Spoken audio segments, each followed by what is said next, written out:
வணக்கங்க, எல்லாம் நல்லா இருக்கீங்களா?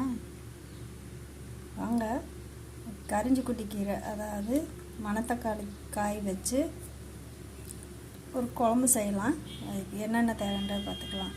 அரைக்கிறதுக்கு கொஞ்சமாக தேங்காய், அரை பெரிய வெங்காயம், 4 பல் பூண்டு, ஒரு 1/4 ஸ்பூன் சோம்பு எடுத்துக்கலாம்.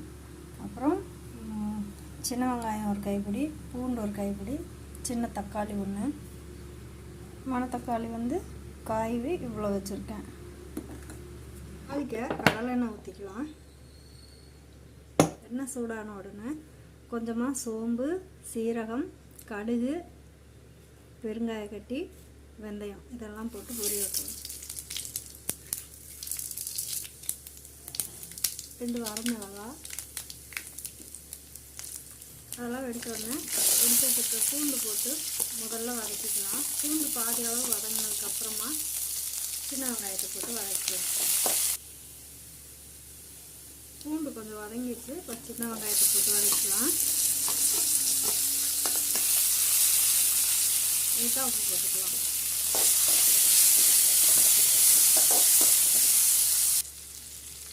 வெங்காயம் ஓரளவுக்கு வதங்கிடுச்சு. நம்ம எடுத்து வச்சுருக்கிற இந்த குட்டி காய், மணத்தக்காளி காயை போட்டு வதக்கலாம்.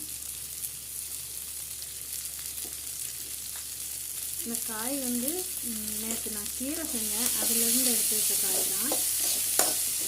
ஃப்ரெண்ட்ஸ், வாரத்தில் ஒரு தடவையாவது இது போல் குட்டி காயோ, சுண்டைக்காய் அல்லது பாவக்காய் இது போல் இப்படி வெங்காயம் பூண்டெல்லாம் நிறையா சேர்த்து ஒரு வேளைக்கு ஆகிற மாதிரி குழம்பு வச்சு சாப்பிடுங்க.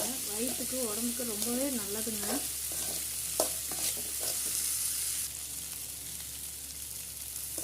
இப்போ காய் ஓரளவுக்கு நல்லா எண்ணெயில் வதங்கி வந்துடுச்சு. அடுத்ததாக தக்காளி போட்டுக்கலாம். கூடவே சேர்க்க வேண்டிய மசாலாலாம் சேர்த்துக்கலாம்.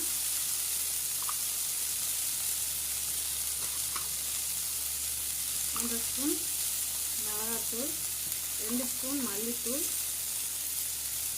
1 ஸ்பூன் சாம்பார் பொடி, கொஞ்சமாக மஞ்சள்தூள்,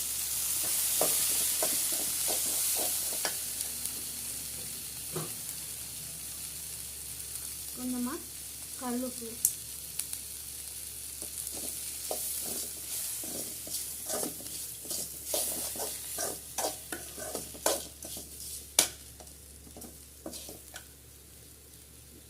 மசாலா எண்ணெயில் வதக்கிட்டு கரைச்சி வைக்க ஒரு பெரிய நெல்லிக்காய் அளவு எடுத்து கரைச்சி வச்சுருக்க புளி தண்ணியை ஊற்றிக்கலாம்.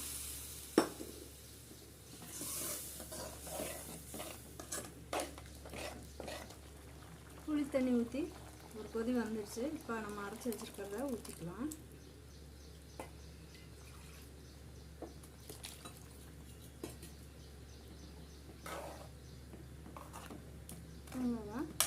நல்லா கொதிச்சு எண்ணெய் பிரிஞ்சு வந்தோடனே எடுத்து வச்சுக்கலாம்.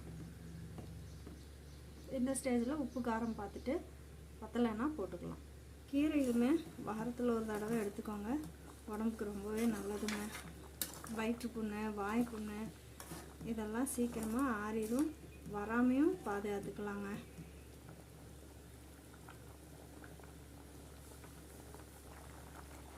கொஞ்சமாக கருவேப்பிலை போட்டுக்கலாம். இப்போ சுற்றியும் எண்ணெய் பிரிஞ்சு வர ஆரம்பிச்சிச்சு. இந்த ஸ்டேஜில் மல்லி இலை போட்டு இறக்கிக்கலாம். அவ்வளோதாங்க. சுட சுட சாப்பாட்டோடு வச்சு சாப்பிட்டா ரொம்ப சூப்பராக இருக்கும். அதுபோல் இதுக்கு தொட்டுக்கிறதுக்கு பொரியல் எதுவும் தேவையில்லை. இப்படி உங்களுக்கு பிடிக்குன்னா முட்டை வறுத்தோ அல்லது ஆம்லேட் போட்டு வச்சுக்கோங்க. இதுக்கு தொட்டுக்கு சாப்பிட்றதுக்கு ஒரு அப்பளம் இருந்தால் போதுங்க. சாப்பாடு கபகபன்னு உள்ளே இறங்கும். நீங்களும் ஒரு வாட்டி உங்கள் வீட்டில் செஞ்சு சாப்பிட்டு பார்த்துட்டு குழம்பு எப்படி இருந்ததுன்றதை ஃபீட்பேக் கொடுங்க. அப்புறம் இந்த வீடியோ உங்களுக்கு பிடிச்சிருந்துன்னா ஒரு லைக் மட்டும் கொடுங்க. தேங்க்ஸ் ஃபார் வாட்சிங்.